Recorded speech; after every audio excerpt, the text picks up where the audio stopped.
7 presidential candidates look to gain momentum during last night's debate. And drivers are being asked to park outside due to a major recall affecting millions of vehicles. The morning rundown starts now.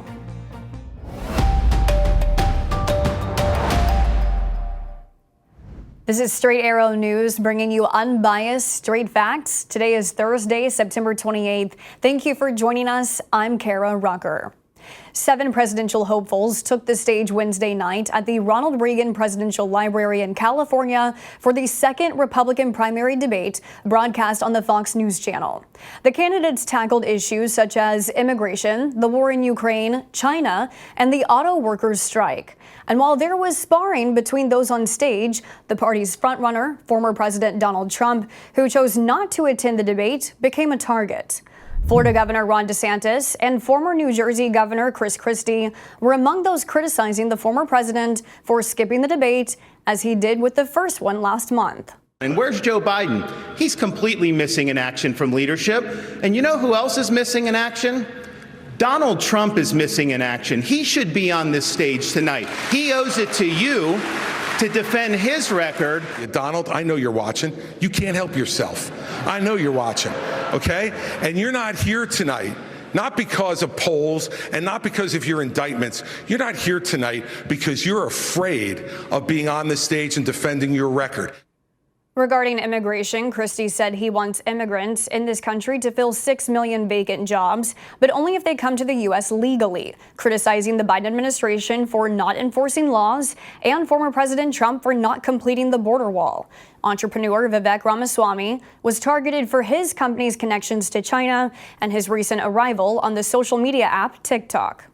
We need to win elections. And part of how we win elections is reaching the next generation of young Americans where they are. This is infuriating because TikTok is one of the most dangerous social media apps that we could have. And what you've got, I honestly, every time I hear you, I feel a little bit dumber for what you say.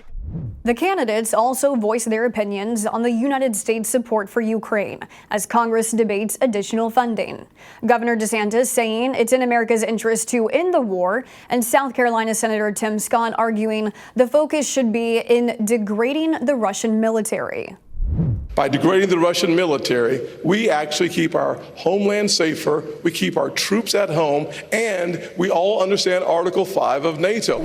The third Republican debate is set for November 8th in Miami. Advisors to former President Trump say he will not be attending that one either. Former President Trump opted out of Wednesday night's debate and instead went to the battleground state of Michigan to tour an auto parts supplier and speak on the ongoing auto workers' strike. He did briefly mention the debate during his speech. It's all over television, this speech. You know, we're competing with the job candidates. They're all running for a job. No, they're all job candidates. They want to be in the, they'll do anything. Secretary of something. They even say VP. I don't know. Does anybody see any VP in the group? I don't think so.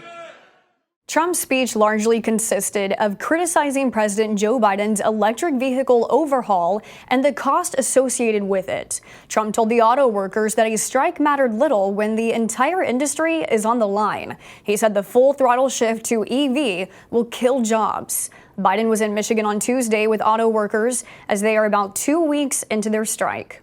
You're negotiating a contract, you're all on picket lines and everything, but it doesn't make a damn bit of difference what you get, because in 2 years you're all going to be out of business. You're not getting anything. I will not allow, under any circumstances, the American automobile industry to die. I want it to thrive, and to thrive like never before. While both the Republican frontrunner and the current president made their cases for the auto workers, the UAW has yet to endorse a candidate for the 2024 presidential election. The impeachment inquiry into President Joe Biden will begin today. House Republicans will hold the first public hearing this morning, where House leaders say the focus will be presenting the findings from months of investigations. Chairman James Comer says House Republicans have uncovered a trove of evidence showing President Joe Biden has abused his power in public office. Critics, including the White House, claim there is no evidence.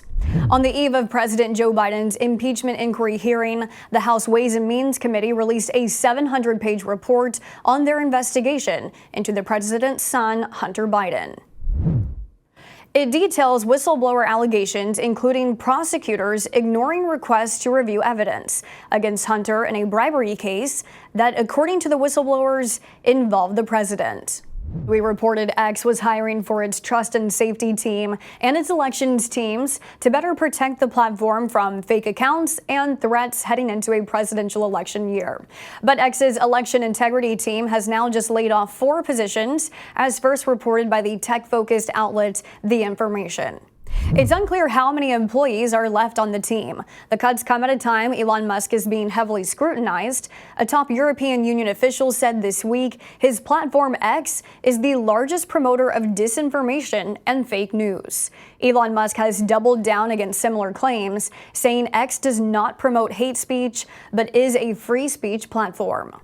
Kia and Hyundai are issuing a massive recall involving more than 3.3 million vehicles.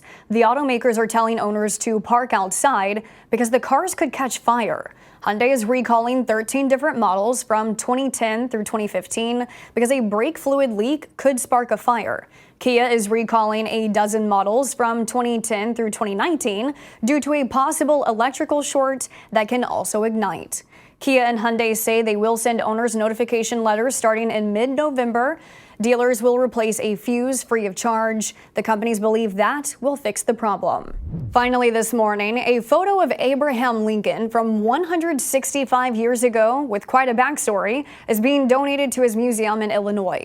The 1858 image was taken during Lincoln's campaign for the Senate. As the story goes, the future president presented a copy of this photo to Charles Lame after the man was severely injured while testing a cannon for Lincoln's campaign rally. The photo remained with Lame's descendants until last year when they decided to donate it. The museum says original images of Lincoln are extraordinarily rare, and they are thankful for the donation. These are your top stories for this Thursday. Be sure to subscribe to our Morning Rundown podcast to listen to our show each weekday. And check out more of our work at san.com and on the Straight Arrow News app. Unbiased, straight facts, that's Straight Arrow News. We'll see you back here tomorrow. Until then, I'm Kara Rucker. Have a great day.